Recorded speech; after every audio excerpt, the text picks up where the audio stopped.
título del mensaje de hoy es Nuestra Pascua es Cristo. La Pascua es la celebración más significativa que encontramos en la Biblia, que compartimos judíos y cristianos, ellos por su liberación de la esclavitud como pueblo, y nosotros por la obra redentora, liberadora de Cristo en la cruz a favor de aquellos que creemos en Él. La palabra Pascua en hebreo, Pesaj, significa pasar por alto. Jesús, de acuerdo a lo que dice en la Biblia, es el Cordero de Dios que entregó su vida voluntariamente para que todo aquel que en Él cree no se pierda, mas tenga vida eterna. Con relación a esto, Pablo en 1 Corintios 5, 7 dijo que Cristo es nuestra Pascua. Por otro lado, Pablo en Romanos 15, 13 expresó: y el Dios de esperanza les llene de gozo y paz en la fe, para que abunden en esperanza por el poder del Espíritu Santo. Nuestra esperanza, como dice una canción, está puesta en Cristo, no en una religión. La religión es el esfuerzo para alcanzar a Dios. Sin embargo, la fe es el movimiento de Dios hacia nosotros. Y es Dios quien produce la fe en nosotros como un don, un regalo para creer en Él. Los actos religiosos llegan a ser compulsivos, repetitivos, vacíos, basados en obras muertas, sin valor frente a Dios. En contraposición, la experiencia de la fe es algo mucho más profundo. Está basada en un don, en un regalo que nos afirma en la convicción de la existencia de Dios. La fe se funda en la conversión, en los cambios profundos que Dios produce en nuestras vidas. Cuando abrimos nuestro corazón a Dios, al creer en Jesús, en su obra a nuestro favor, cuando creemos en la gracia de Dios, su favor se hace efectivo sobre nuestras vidas, dando lugar a la reconciliación con Dios y a cambios profundos en nosotros. Nuestra Pascua es Cristo, en primer lugar, porque hace posible nuestra liberación. Antiguamente los esclavos debían pagar un precio para ser liberados de la esclavitud. A este precio se lo llamaba redención. Si era pagado por otra persona, a esta persona se la llamaba redentora. Y el que era liberado de la esclavitud se lo llamaba redimido. Cristo, a los que creen en Él como Señor y Salvador, nos libera de la deuda por los pecados cometidos y se constituye en el Redentor, el liberador.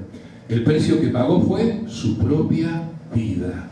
La forma en la que se acredita a nuestra cuenta su sacrificio liberador es por medio de la fe en Cristo, aceptándolo como Señor y como Salvador. La Pascua nos recuerda especialmente dos experiencias en las que Dios intervino e hizo posible la liberación de aquellos que creen en Él. Por un lado, la Pascua hebrea nos recuerda la ocasión en que Dios liberó a su pueblo de la muerte y de la esclavitud. Dios tenía prevista la liberación de su pueblo, por lo cual dio claras indicaciones de cómo prepararse para ese día.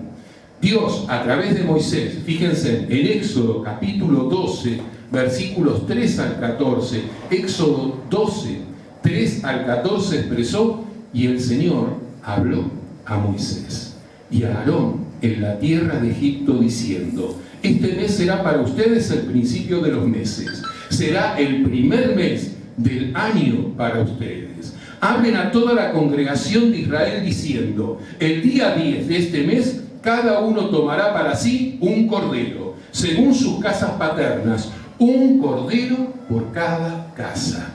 El cordero será un macho sin defecto, de 1 año.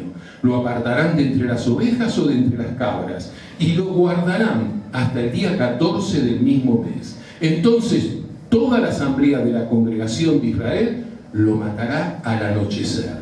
y tomarán parte de la sangre y la pondrán en los postes de las casas y en el dintel de las casas donde los coman.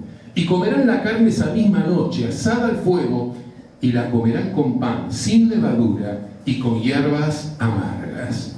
No comerán nada de él crudo ni hervido en agua, sino asado al fuego, tanto su cabeza como sus patas y sus entrañas. Y no dejarán nada de él para la mañana, sino lo que quede de él para la mañana, lo quemarán en el fuego. Y de esta manera lo comerán, ceñidos sus lomos, las sandalias en sus pies y el cayado en su mano, lo comerán apresuradamente. Ellos estaban por huir de Egipto y Dios les estaba dando la última indicación. Y tenían que comer en una postura que les debía permitir terminar la comida y salir huyendo. Es la Pascua del Señor. Continúa el relato. Porque esa noche pasará por la tierra de Egipto y heriré a todo primogénito en la tierra de Egipto, tanto de hombre como de animal, y ejecutaré juicio contra todos los dioses de Egipto, yo, el Señor. Y la sangre les será por señal en las casas donde estén. Dios les había indicado que pintasen los dinteles de sus casas, porque cuando viniese la plaga, la muerte, Pesaj, pasaría por alto sus viviendas. Y cuando yo vea la sangre, pasaré sobre ustedes, y ninguna plaga vendrá sobre ustedes para destrucción, cuando yo hiera la tierra de Egipto. Y este día les será memorable, y lo celebrarán como fiesta al Señor. Lo celebrarán por todas sus generaciones, como ordenanza perpetua. Hoy el pueblo judío continúa haciendo esta celebración. Hoy nosotros, resignificando la Pascua, continuamos haciendo esta celebración. La Pascua Pesaj conmemora la oportunidad en que la muerte pasó por alto la casa del pueblo hebreo, las casas del pueblo hebreo. Dios, antes de ser liberado, les había indicado que pintasen las puertas de sus casas con la sangre de un cordero, lo cual serviría como señal para que la muerte pasase por alto sus hogares. Por otro lado, el poder liberador de Dios se hizo evidente en Cristo. El apóstol Pablo en 1 Corintios 5:7 con relación a esto afirmó que Cristo es nuestra Pascua, porque su sangre derramada en la cruz en términos espirituales cubre a aquellos que creen en Él. De acuerdo a lo expresado en la Biblia, Cristo es el Cordero de Dios, sacrificado una vez y para siempre, que hace posible que no nos alcance la muerte espiritual, porque hay una primera muerte, la muerte física, pero cuando Cristo venga para juicio, hay una segunda muerte. Y entonces Cristo, cuando emita su juicio, unos para vida eterna, otros para condenación. El apóstol Pedro, 1 Pedro 1, 18, 21, expresó: pues ya saben que fueron rescatados de su mala manera de vivir, fueron rescatados de su vacía manera de vivir, la cual recibieron de sus padres, no con cosas corruptibles como oro o plata, sino con la sangre preciosa de Cristo, como de un cordero sin mancha y sin contaminación. Él estaba destinado desde antes de la fundación del mundo, pero ha sido manifestado en los últimos tiempos por amor de ustedes. Por medio de Él creen en Dios, quien los resucitó de los muertos y le ha dado gloria para que su fe y su esperanza sean en Dios. Asimismo, nuestra Pascua es Cristo en segundo lugar, porque hace posible nuestra resurrección. El apóstol Pablo en Romanos 1:4 expresó que Cristo fue declarado Hijo de Dios con poder, según el Espíritu de Santidad, por su resurrección de los muertos. El mensaje de esperanza que proclamamos halla en la resurrección su mayor sustento. No compartimos el mensaje de un mártir más. No compartimos el mensaje de un muerto que pasó a la historia. Proclamamos el mensaje de uno que vive, del único Dios verdadero que se dio a sí mismo y resucitó de entre los muertos. Si no fuese así, como dijo el apóstol Pablo, sería vano, vacío, sin sentido nuestro mensaje. Pablo en 1 Corintios 15, 12 al 22 dijo: ahora bien, si se predica que Cristo ha resucitado de entre los muertos, como dicen algunos entre ustedes, que no hay resurrección de los muertos. Y si no hay resurrección de los muertos, entonces ni siquiera Cristo ha resucitado. Y si Cristo no ha resucitado, vano es entonces nuestra predicación y vana también nuestra fe. Aún más, somos hallados testigos falsos de Dios, porque hemos testificado contra Dios que Él resucitó a Cristo. ¿A quién no resucitó? Si en verdad los muertos no resucitan. Pues si los muertos no resucitan, entonces ni siquiera Cristo ha resucitado. Y si Cristo no ha resucitado, su fe es falsa. Todavía están en sus pecados. Entonces también los que han dormido en Cristo han perecido. Pablo va haciendo todo este razonamiento. Si Cristo no resucitó, ¿qué están proclamando? ¿Qué estamos proclamando? Si fuese así, como dicen algunos. Si hemos esperado en Cristo para esta vida solamente, somos entonces, de todos los hombres, los más dignos de lástima. Mas ahora, afirma Pablo, Cristo ha resucitado de entre los muertos, primicias de los que durmieron, de los que han estado muertos. Porque ya que la muerte entró por un hombre, también por un hombre vino la resurrección de los muertos. Porque así como en Adán todos mueren, también en Cristo todos los que creen en Él serán vivificados. La resurrección de Cristo es producto de la misericordia de Dios, quien nos hace renacer para una nueva esperanza de vida, para vida abundante en el presente y vida eterna en la presencia de Dios. La resurrección de Cristo es clave en la experiencia de nuestra fe. Pedro, en 1 Pedro 1, 3 a 9, 1 Pedro 1, 3 a 9 expresó: bendito sea el Dios y Padre de nuestro Señor Jesucristo, quien según su gran misericordia nos ha hecho nacer de nuevo a una esperanza nueva de vida, mediante la resurrección de Jesucristo de entre los muertos, para obtener la herencia incorruptible que no se corrompe, inmaculada esta herencia, limpia, sin suciedad, y que no se marchitará, no va a perder su vigor, reservada en los cielos para ustedes, que son protegidos por el poder de Dios mediante la fe, aunque probada por fuego, sea hallada, que resulta en alabanza, gloria y honor en la revelación de Jesucristo, a quien sin haberle visto le aman, y a quien ahora no ven, pero creen en Él, y se regocijan grandemente con gozo inefable y lleno de gloria, obteniendo como resultado de su fe la salvación de sus almas. Esta es promesa de Dios. La fe en Cristo alienta nuestra esperanza, porque así como Él resucitó, también nosotros lo haremos juntamente con Él. En este sentido, en 1 Tesalonicenses 4, 13 al 14, 1 Tesalonicenses 4, 13 al 14 dice: tampoco queremos, hermanos, que ignoren acerca de los que duermen, de los que han muerto, para que no se entristezcan como los otros que no tienen esperanza. Si creemos que Jesús murió y resucitó, así también traerá Dios con Jesús a los que durmieron en Él, a los que han muerto creyendo en Él. ¿Cómo será la experiencia de la resurrección?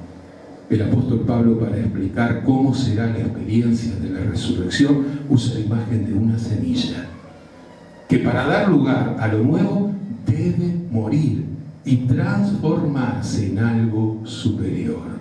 En forma análoga, en términos espirituales, cuando Jesús vuelva, todo nuestro ser corruptible será transformado en incorruptible.